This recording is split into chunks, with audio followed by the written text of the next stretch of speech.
Assalamualaikum warahmatullahi wabarakatuh. Halo teman-teman, kembali lagi di video aku, Ina Yulistina, semester 6 Prodi Bimbingan Konseling Islam. Nah teman-teman, kali ini aku akan ngebahas tentang beberapa profesi yang berhubungan dengan public speaking. Mulai dari yang sering kita lihat sampai yang mungkin belum terlalu kita sadari. Nah untuk itu, yuk kita bahas satu persatu. Yang pertama, kita mulai dari yang paling familiar ya teman-teman, yaitu MC atau Master of Ceremony. Nah, MC ini bukan cuma orang yang bacain acara ya, tapi dia itu yang menghidupkan suasana. Bayangin teman-teman, kalau acara tanpa MC pasti tidak bakalan terstruktur, tidak bakalan terarah. Jadi pasti bakal terasa kaku dan membingungkan ya teman-teman. Kalau misalkan ada MC itu pasti bakalan terarah, kemudian terstruktur kayak gitu ya. Nah, seorang MC juga harus mengerti alur acara, kemudian kenal kepada audiens, dan punya intonasi suara yang enak didengar gitu. Jadi bukan cuma ngomong, tapi juga harus bisa bikin penonton itu tetap semangat dan tetap mendengarkan gitu. Contoh nih, hadirin yang kami hormati, mohon perhatian, acara akan segera dimulai. Assalamualaikum warahmatullahi wabarakatuh. Selamat pagi, salam sejahtera bagi kita semua.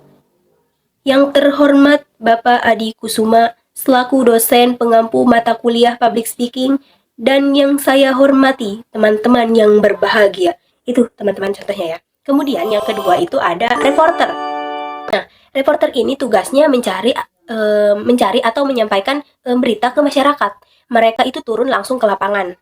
Ya, turun langsung ke lapangan. Kemudian wawancara narasumber. Lalu reporter ini menyampaikan informasi dengan jelas dan akurat.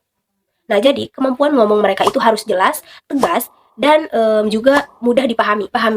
Karena apa yang mereka sampaikan itu penting, sangat penting untuk banyak orang. Nih, saya akan mempraktekkan reporter. Selamat siang pemirsa, berjumpa lagi dengan saya Ina Yulistina dalam acara seputar berita edisi Rabu 18 Maret 2026 untuk menggambarkan berita-berita yang teraktual dan terpercaya yang kami rangkum dalam seputar berita pagi ini.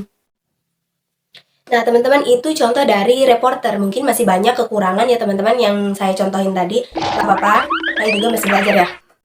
Nah kemudian ada penyiar radio teman-teman. Nah meskipun penyiar radio ini cuma lewat suara, tapi penyiar radio ini harus bisa membuat pendengar itu betah.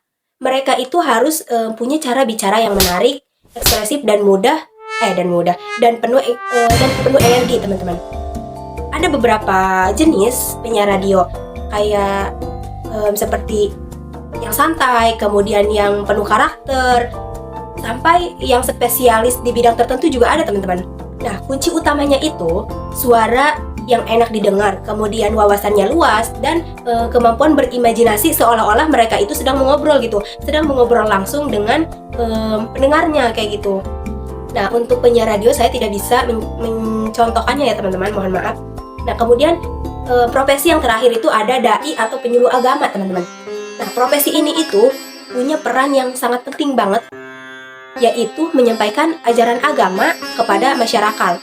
Nah, biasanya dilakukan pas ketika acara rajaban, kemudian juga muludan kayak gitu ya teman-teman. Kayak contoh kayak gitu, itu pasti bakalan mengundang dai atau daiyah seperti itu. Nah, seorang daiyah ini bukan cuma harus paham ilmu agama, tapi juga harus bisa menyampaikan dengan cara yang jelas, kemudian menyentuh hati dan mudah dipahami oleh para audiensnya gitu. Selain itu juga mereka harus punya sikap yang baik karena jadi contoh langsung di masyarakat. Nah, teman-teman, dari semua profesi tadi kita bisa lihat bahwasanya public speaking itu sangat penting untuk kehidupan sehari-hari. Public speaking juga bisa membuka banyak peluang pekerjaan teman-teman. Nah, teman-teman, dari semua profesi tadi, teman-teman menarik ke mana? Reporter, dai, penyiar radio, atau yang lainnya? Yuk, mulai sekarang kita mulai latihan teman-teman. Siapa tahu dengan jago public speaking, kita bisa mencapai masa depan yang kita inginkan. Mungkin itu saja, terima kasih sudah menonton. Sampai jumpa di video berikutnya. Wassalamualaikum warahmatullahi wabarakatuh.